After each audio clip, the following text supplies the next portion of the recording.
While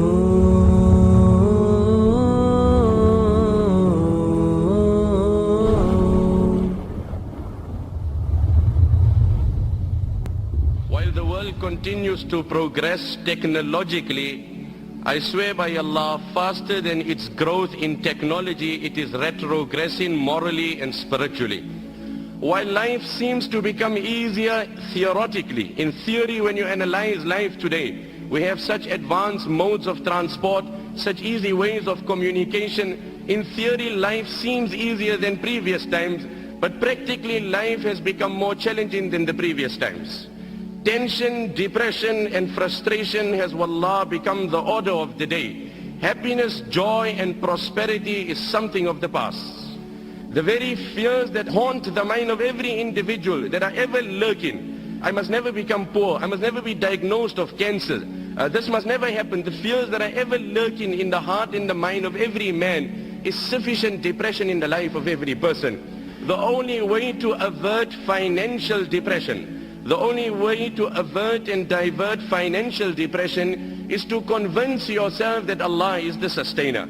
When you've convinced yourself that Allah is the sustainer, now the fluctuation in the currency, the fake predictions of the economists, the competitors in the market will not make a difference to you. So this is the modern day poverty. That in the midst of affluence there is no joy. In the midst of comfort and luxury there is absolutely no joy. Nabi alayhi salam then said in the riwayat of Ibn Hibban, إِنَّمَا الْغِنَى غِنَى الْقَلْبِ وَمَنْ كَانَ الْغِنَى فِي قَلْبِهِ فَلَا يَضُرُّهُ مَا لَقِيَ مِنَ الدُّنْيَا. No, Abu Zar, wealth in essence is the contentment of heart. And no Niagara Falls and no Victoria Falls can give you that contentment that is divine from Allah.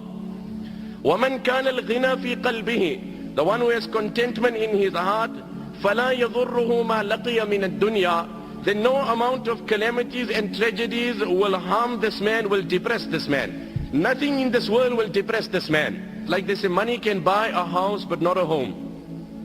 Money can buy you a bed but not sleep.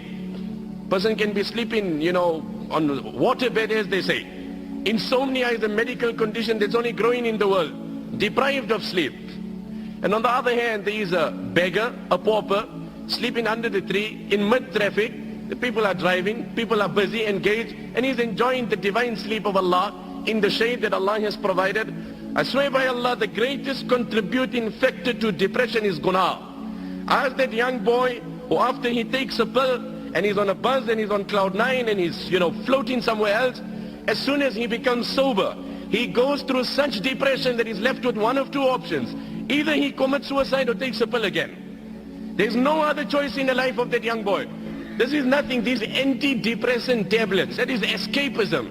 You are hiding the reality. You are disguising and camouflaging. You are not solving, you are not soothing. It's like a person went to a particular motor mechanic, he had a problem in his car. He says, you know what, as I'm driving there's this very strange and peculiar sound coming out and I can't trace the problem.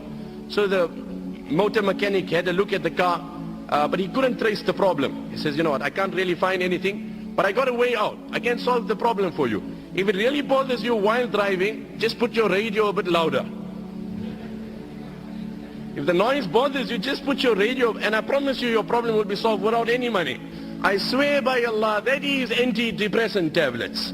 You have solved no problem. You have only camouflaged it, you've disguised it. The problem remains. Become sober and it's worse than what it was.